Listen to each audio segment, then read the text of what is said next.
Hey, I'm Rosie Radiant. Welcome to my channel. So today I want to give you a quick and easy technique about how to get what you want for yourself and your friends, family, or whoever you want to help out in this world. So once you know exactly what you want or what your friend or family member or whoever it is that you want to help wants, then you can simply assume that they have what they want now and persist in that assumption.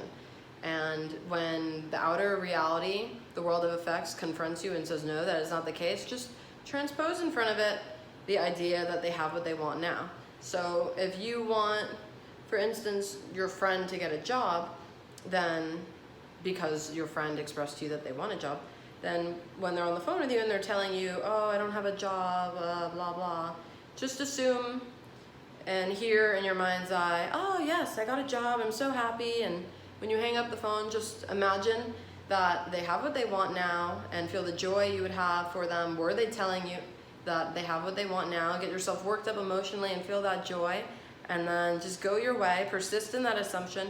An assumption, though false, if persisted in, will harden into fact. I've seen it happen for lots of people in my life. I've assumed they have what they want and it's come to pass, and it only seemed to change for them after I made the assumption, because when there's something on the material plane that everyone knows to be true, everyone's holding the idea of that person in their mind as having that truth that they have now.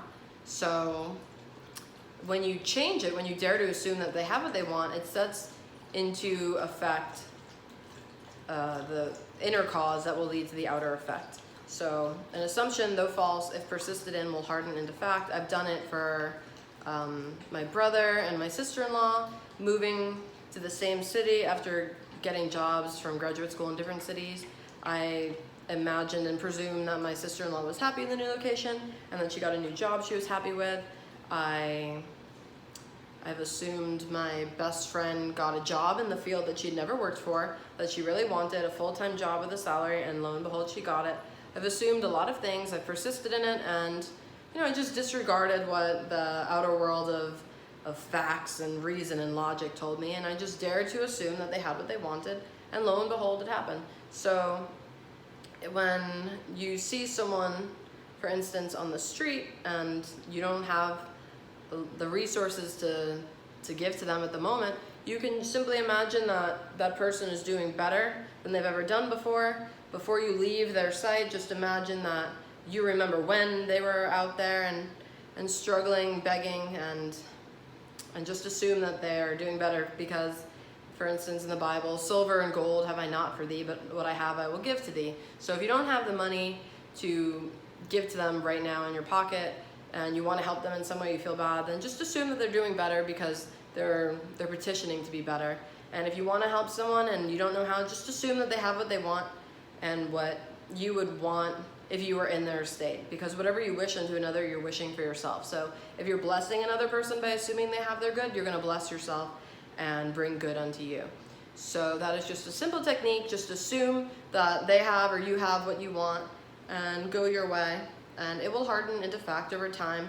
Don't call them up and say, like, oh, tell me how's it going, like what's going on, what's the status on that, because then you're admitting that it is not as you assumed it to be. You're denying what you prayed for. You can't pray for something and then, doubt it and say, like, how's it going? Like, is it working?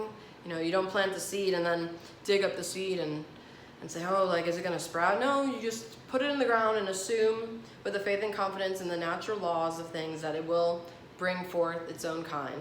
So in its own right time, it will come to pass. Each vision has its own appointed hour. It will ripen and it will flower. If it seem long, then wait, for it is sure, and it will not be late for itself. So a chicken takes about 21 days. A human baby takes 9 months. Like a horse, 12 months. So each thing has its own appointed time, its own divine gestation until it materializes on the outer plane of effects. Each effect has a spiritual, invisible cause. Things visible were not made of things that are visible. So, and we know that the worlds were framed by the word of God, our word, because the living God is within us. We are the temple of the living God. So simply, my friend, assume that they have what they want and persist in that assumption. Do not let them tell you otherwise, or when they do, just ignore it and assume that they told you, oh, I have what I want, I'm so glad with it, yay, and carry on. And just when you think of them in the new reality that they want, not what they no longer want to experience. So try that, assume they have what they want, and it will harden into fact if you persist in it. Okay, may you be radiantly happy and prosperous in all your ways. Thank you for subscribing, and through this channel you will learn lots of techniques to improve your life and attract what you want, and you will have a better life. So take care.